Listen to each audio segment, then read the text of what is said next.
Boa noite, irmãos. Abra a sua Bíblia, por favor, em 2 Coríntios, capítulo 1, versículo 20.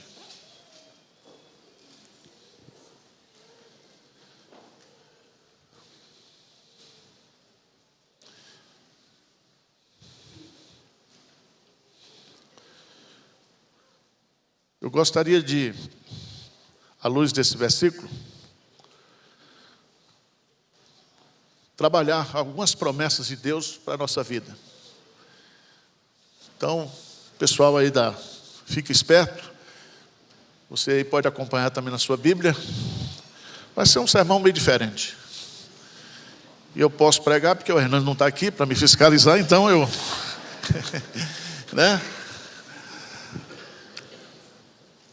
Vamos lá, bem forte. Porque quantas são as promessas de Deus, tantas tem nele o sim. Porquanto também por ele é amém, para a glória de Deus, por nosso intermédio. Todas as promessas de Deus são nossas. Amém? Em Cristo tem um amém de Deus para todas as promessas. E se eu e você, nós estamos em Cristo, todas as promessas da Bíblia, nós podemos nos apropriar. Todas. Mas quantas são essas promessas? Um inglês chamado Ernest Thomas, ele fez um trabalho de 2 anos, lendo a Bíblia de Gênesis a Apocalipse. E ele conseguiu listar 7.487 promessas de Deus para nós. Em outras palavras, um versículo em cada 4 versículos da Bíblia são promessas de Deus. Tem promessa para tudo.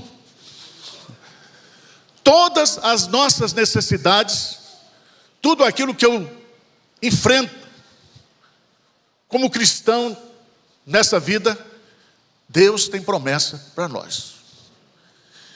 E você sabe que todas as promessas de Deus são infalíveis. O que Ele promete, Ele cumpre. E quando você ora e se apropria de uma promessa de Deus, a resposta já está garantida. É só esperar acontecer. Tem 2 sites aí de pesquisa bíblica e foi feita uma pesquisa nesses últimos anos. Quais são os versículos mais lidos da Bíblia?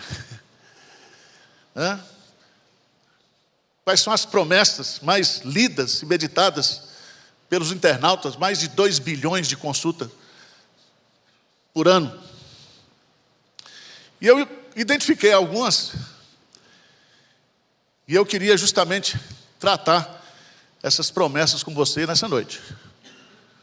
Para botar você para cima, tá? Não é para derrubar, não. É para você sair daqui encorajado. Você sair daqui feliz pelo Deus que você tem. Amém? Vamos abrir Hebreus, capítulo 10, versos 11 e 12. Hebreus, e aí eu gostaria que a igreja lesse comigo, Hebreus 10, 11 e 12. Vamos lá? Ora, todo sacerdote se apresenta dia após dia a exercer o serviço sagrado e a oferecer muitas vezes os mesmos sacrifícios que nunca jamais podem remover pecados. Jesus, porém, tendo oferecido para sempre um único sacrifício pelos pecados, assentou-se à destra de Deus. Perdão é a resposta de Deus para a nossa culpa e para a nossa condenação. O maior problema que eu e você está identificado como o nosso maior problema como crentes, é justamente ter a certeza e a convicção que os nossos pecados estão perdoados, que nenhuma condenação há mais para mim e para você. Veja nesse texto que o autor fala do culto no Antigo Testamento. De Moisés a Cristo são 1.500 anos. 1.500 anos fazendo sacrifício continuamente, todo dia. Os sacerdotes faziam isso. E eu queria lembrar você que lá, nos móveis do tabernáculo, não existe cadeira para sentar. Os sacerdotes, eles faziam sacrifícios, eles entravam no Santo dos Santos uma vez por ano e faziam tudo em pé. E o que isso significa? Significa que o sacrifício precisaria ser o quê? Repetido. Eu queria tirar 3 lições aqui nesse negócio. Jesus fez em sua morte o que os sacerdotes jamais poderiam fazer. Nada, segunda lição, pode ser acrescentada à obra de Cristo, porque ela é definitiva. Presta atenção no texto. Jesus, porém, versículo 12, tendo oferecido para sempre o único sacrifício pelos pecados, assentou-se à destra o que? De Deus. Os sacerdotes não se assentavam, mas quando Jesus assenta, é porque ele está encerrado. Isso significa que a minha salvação, a sua salvação, o perdão de todos os seus pecados durante essa vida, já estão perdoados em Cristo Jesus. A sua salvação está garantida.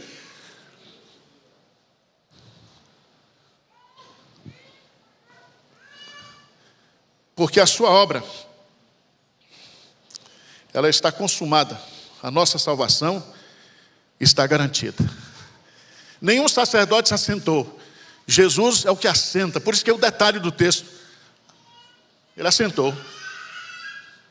Isso significa que ninguém poderá jamais nos condenar. Nós temos que nos libertar de todo sentimento de culpa, de angústia, porque a nossa salvação está garantida na obra perfeita, completa de Jesus Cristo. Isso ajuda você ou não?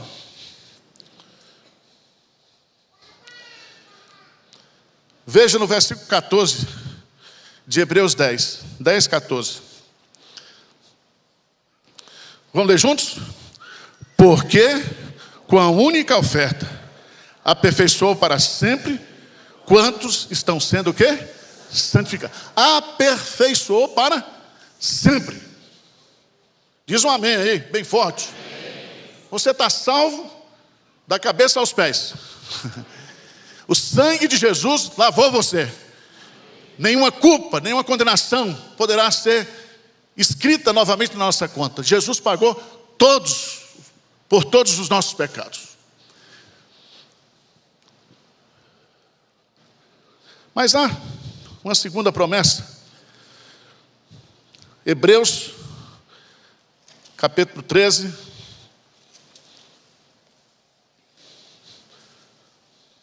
Desculpa.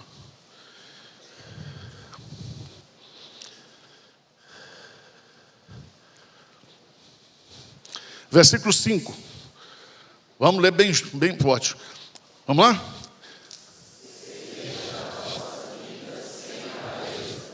Contentai-vos com as coisas que tendes, porque ele tem dito: de maneira alguma te deixarei, nunca, jamais. Amém? Se o problema do perdão, da culpa está resolvido, o segundo problema que eu e você nós temos é medo. E a presença de Jesus conosco, a presença de Deus conosco, tira de nós todo medo. Eu não sei se vocês estão preocupados, mas eu acho que nós estamos vivendo dias de caos no Brasil. E nós vamos ter terça-feira um julgamento que pode desestruturar a nossa nação. Nós estamos vivendo num mundo que a gente não sabe o que vai acontecer. Eu acho que eu nunca vivi uma situação, historicamente falando, tão instável, tão preocupante como nós estamos vivendo agora. Mas em meio a tudo isso, Deus fala conosco, dizendo: de maneira alguma te deixarei, nunca, jamais te abandonarei. Louvado seja Deus por isso. E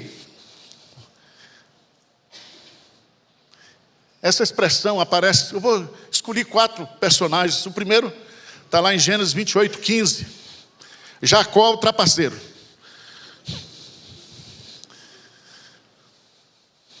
Certo? Trapaceirão. Veja o que é que Deus diz para ele. Vamos ler juntos? Eis que estou contigo e te guardarei por onde quer e te farei voltar a essa terra, porque te não desampararei até cumprir eu aquilo que hei de lhe referido. Louvado seja Deus. O crente numa situação complicada, fugindo, mas Deus não o abandonou, está com ele. O Deus de Jacó é o nosso refúgio. Deuteronômio 31:6. Essa promessa de Deus, da companhia dele, foi garantida para o povo de Israel. Vamos ler juntos? Sede fortes e corajosos, não temais, nem vos atemorizeis diante dele, porque o Senhor vosso Deus é quem vai convosco, não vos deixará, nem vos... Deus está com a gente, vai na frente. O que acontecer daqui 1 ano, 2 anos, semana que vem, Deus já está lá. E Ele está conosco. A nossa vida está no controle dEle.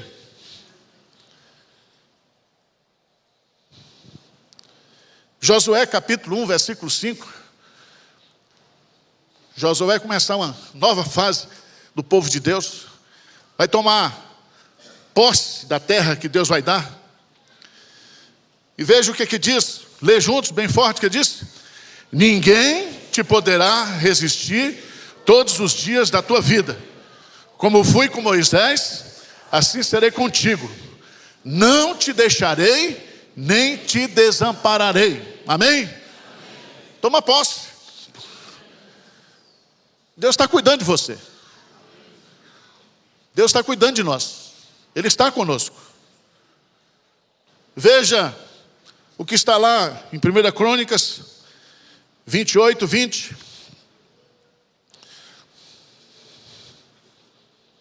Vamos ler juntos? Disse Davi a Salomão, seu filho: sê forte e faz a obra. Não temas, nem te desaninhes, porque o Senhor Deus, meu Deus, há de ser contigo. Louvado seja Deus. Vamos fazer a obra, vamos trabalhar, porque Deus está conosco.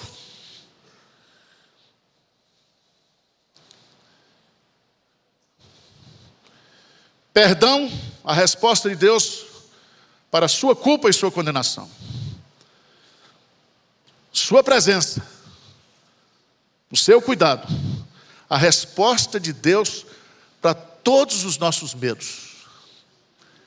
Lançai fora nesta noite o medo do seu coração. Deus está conosco. E a sua presença é real, é viva. Terceira promessa.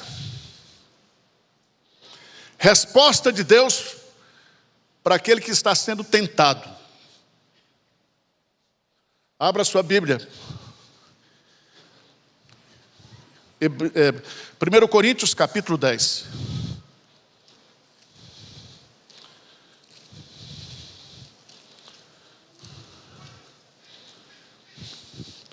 Primeiro Coríntios capítulo 10. Vamos ler juntos, bem forte, versículo 13. Vamos lá? Não vos sobreveio tentação que não fosse o quê? Humana. Mas Deus é fiel e não permitirá que sejais tentados além das vossas forças. Pelo contrário, juntamente com a tentação, vos proverá livramento, de sorte que a possais o quê? Suportar. Irmãos, a tentação vem sobre todos. Eu pensei que depois dos 60, ao invés das tentações virem, elas iam, não, mas continua. Não há ninguém aqui que seja crente que não é tentado. Por isso que Jesus, na oração do Pai Nosso, Ele pediu para a gente, não nos deixeis cair em tentação. Eu não sei se você sabe, mas nós somos o menu do capeta. Nós somos ovelhas no meio de lobos. O diabo está ao nosso derredor, como um leão, para nos abocanhar.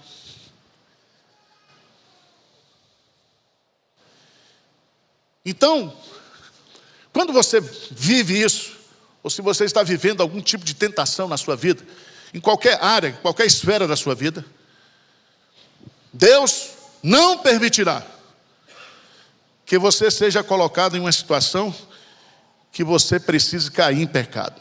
Ele vai dar um livramento para você. Essa palavra é muito bonita, né? Escape. Resistir ao diabo, e ele o quê? Tudo posso naquele que me fortalece. Irmãos, Deus conhece a gente, certo? Deus conhece a gente, conhece o seu calcanhar de Aquiles, conhece as suas fraquezas. O diabo sabe. Ele não é como Raul Seixas, que nasceu há 5.000 anos atrás. Ele está desde o Éden, acompanhando a vida dos crentes da igreja. Ele sabe tudo sobre a gente. E a tentação vem na nossa humanidade pecadora. Certo? Por isso que ele fala, não há nenhuma tentação que não fosse o quê? Humana. A tentação vem sobre todos. Satanás é forte, mas Jesus é mais forte. E você pode ter certeza que Deus vai cuidar da gente.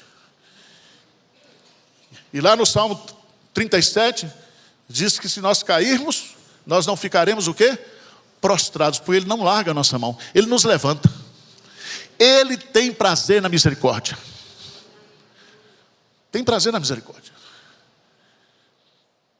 Então, eu queria que você se apropriasse dessa verdade maravilhosa.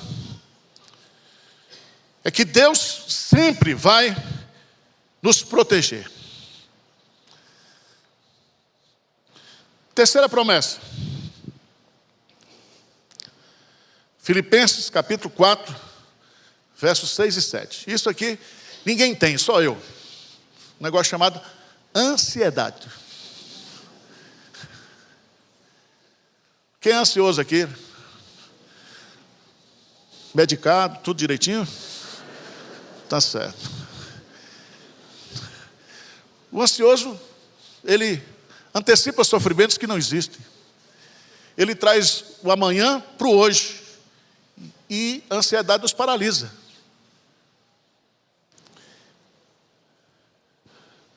Filipenses 4, 6 e 7. Vamos ler juntos? Não andeis ansiosos de coisa alguma.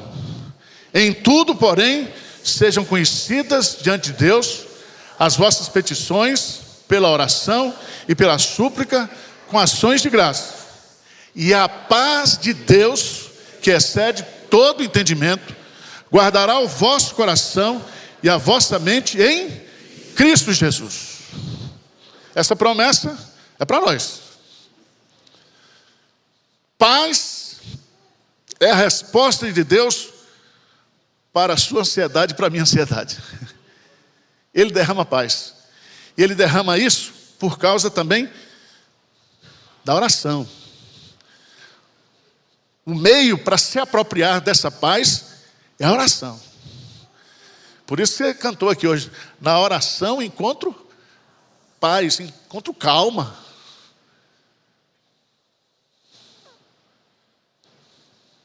Irmãos, e depois que eu tirei a tireoide, estou ansioso. Piorou.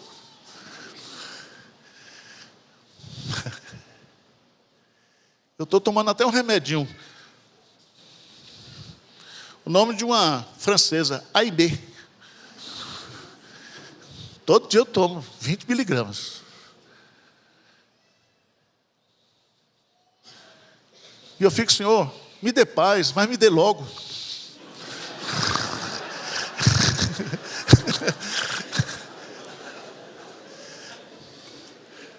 A pior palavra para o ansioso é espera. Espera, espera. Esperei pacientemente pelo Senhor. Mas a paz vem. A paz vem. Quinta promessa. Fé é a resposta de Deus para todas as nossas impossibilidades. Abra sua Bíblia em Marcos, capítulo 11.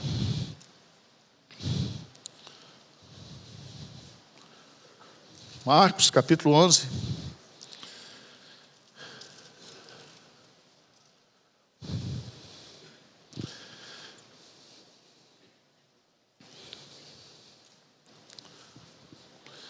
Veja, por favor.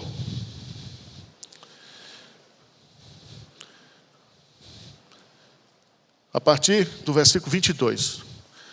Ao que Jesus lhes disse. O que ele disse? Tende fé em Deus. Aí continua.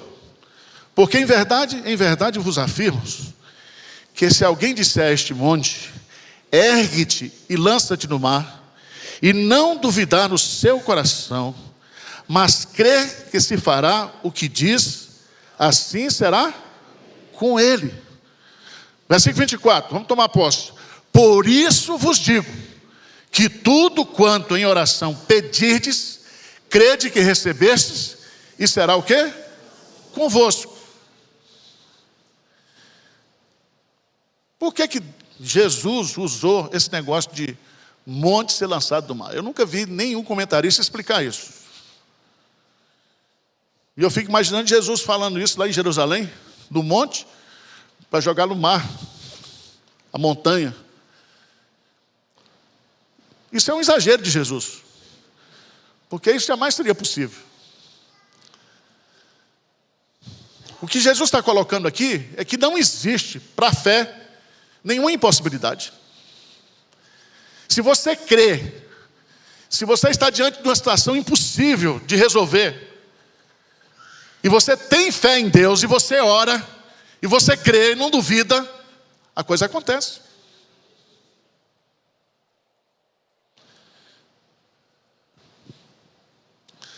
Veja no verso 24, que a promessa é abrangente, tudo. Ela é condicional, creia. Ela é definitiva. E você vai receber. Ou já recebeste. É só uma questão de tempo. Se você crer, há coisas na minha vida e na sua vida que somente Deus pode resolver. Nós não temos competência, nós não temos força. As situações na minha vida e na sua vida, na vida da igreja, na nossa vida familiar, só Deus, em resposta à nossa oração de fé.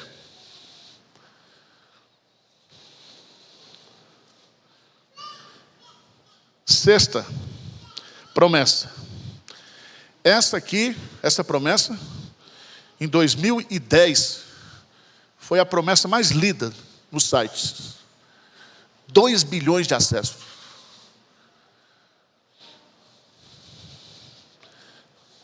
Jeremias 29, 11. Vamos ler juntos? Todo mundo gosta disso aí. Vamos lá? Eu é que sei que pensamentos tenho a vós, diz o Senhor, pensamento de paz e não de mal, para vos dar o fim que desejais. Presta atenção, que esperança é a resposta de Deus para os nossos fracassos. O contexto aí é uma carta que foi enviada para o povo de Deus que estava exilado na Babilônia. Ficariam por lá por 70 anos. E muita gente estava profetizando. Profecias falsas. Aí Deus resolve dizer para o povo: olha, eu é que sei que pensamentos têm a vosso respeito. Veja bem, você ocupa a mente de Deus. Deus pensa em mim e você todo dia. Eu é que sei que pensamentos. Pensamentos aqui são projetos, são propósitos. E ninguém sabe, só Deus sabe. Ele é o dono da nossa vida. Ele conhece o nosso amanhã. E é tão bonito isso aqui, porque o Deus que pensa em mim, Ele pensa o melhor para mim. Eu é que sei que pensamentos de paz e não de mal. Eu e você, nós pensamos mal um do outro. Pensamos ou não pensamos? Os nossos pensamentos, eles, se nós não os controlarmos, né, a gente só deseja o mal, só quer o mal. Mas Deus não é assim. Deus pensa em nós, tem planos para nós, tem projetos para nós. Não importa a situação que você está vivendo, Deus tem o melhor para nós. E essa expressão, para o fim que desejais, é uma palavra de esperança. Significa, o seu futuro vai ser melhor. Vai ser melhor. Você está passando por essa situação, mas vai melhorar. Eu tenho planos, pensamentos bons para você. Talvez você esteja vivendo um momento de desemprego, dessa crise. Talvez você esteja passando por uma crise dentro da sua casa. E você diz, não tem jeito mais, não tem jeito, não tem jeito. Eu quero dizer para você, em nome de Jesus, não desista de nada. Não desista. Nós temos um Deus que pensa em nós, que cuida de nós todo dia. E nenhum fio de cabelo cai da nossa cabeça sem a permissão de Deus. Deus sabe tudo sobre mim e sobre você.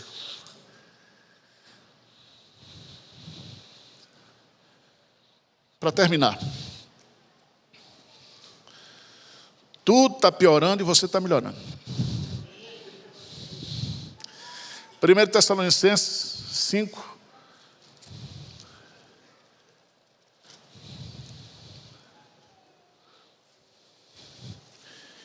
Irmãos, os dias são maus, né? Paulo escreve a Timóteo: Timóteo, os dias são maus, os dias são demoníacos. Mas eu quero dizer para vocês que eu estou trabalhando em vocês. Deus está trabalhando em nós. Tudo está piorando, mas a igreja está sendo santificada todo dia pelo Senhor.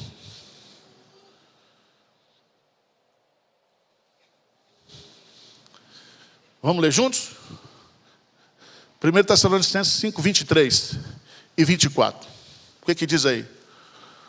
O mesmo Deus da paz vos santifique em tudo, e o vosso espírito, alma, corpo, sejam conservados íntegros e irrepreensíveis na vinda do nosso Senhor Jesus Cristo.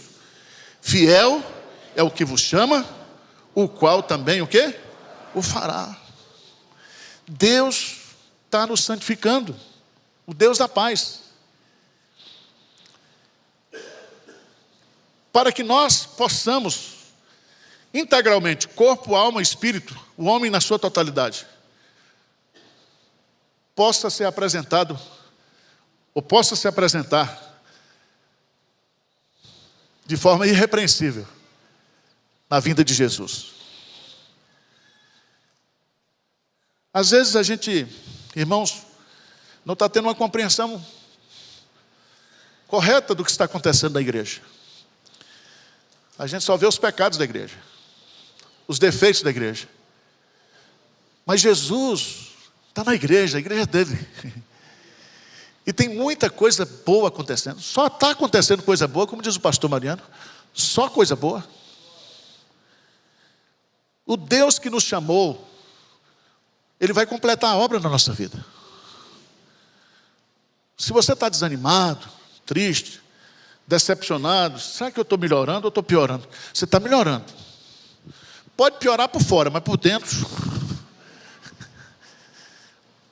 Ele está nos santificando. Nós estamos nesse processo. E você precisa entender que o processo não pode nos prejudicar quanto ao propósito. Eu posso sofrer o processo, mas o propósito está lá. Por isso, esquecendo-me das coisas que para trás ficam, prossigo para o alvo. Nós um dia seremos conformados à imagem de Jesus. Então vê se você anima. Santificação. A resposta de Deus para o nosso desânimo, para o seu desânimo. Você está desanimado? Se achando assim um crente de segunda categoria? Você está vivendo um momento de autocomiseração? Está se vitimizando? Preste atenção. Deus está trabalhando em nós. Deus está trabalhando. Nós estamos sendo transformados de glória em glória à imagem de Jesus. E isso é feito de forma graciosa. Graciosa. O Espírito Santo é o agente desse processo. Ele está trabalhando em nós. E nenhuma alma por quem Cristo morreu vai se perder. Pode ter certeza disso. O nosso nome está no livro da vida. Jesus morreu por nós, suas ovelhas. Ele diz, tetelestai, está tudo o quê? Consumado. Eu queria desafiar você a se alimentar e orar das promessas de Deus. Moody diz, ninguém pode prejudicar um crente que se alimenta das promessas de Deus. Ore as promessas de Deus, se aproprie das promessas de Deus, descanse o seu coração nas promessas de Deus e vamos para frente. Vamos para frente. Pronto. Quer mais alguma promessa? Vamos ficar de pé e vamos cantar, encerrando o culto.